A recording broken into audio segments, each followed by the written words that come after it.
মানুকে একটা হাম্পি দাও।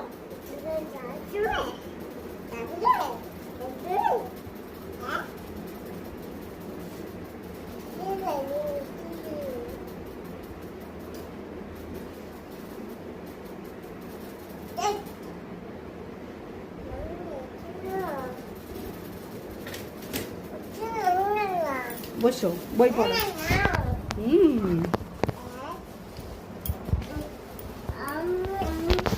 সোনা, কি পড়ছো তুমি?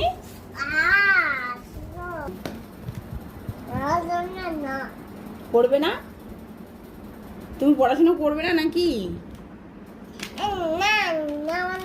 এই যে কি করেছো তুমি? সব উলট পালট করেছো। দেখো, উল্টো পাল্টা করে লিখে দিয়ে দেখো, সব উলট পালট করে দিয়েছে। দুষ্টু। আবার আবার আবার দুষ্টু করে, আবার দুষ্টু করে।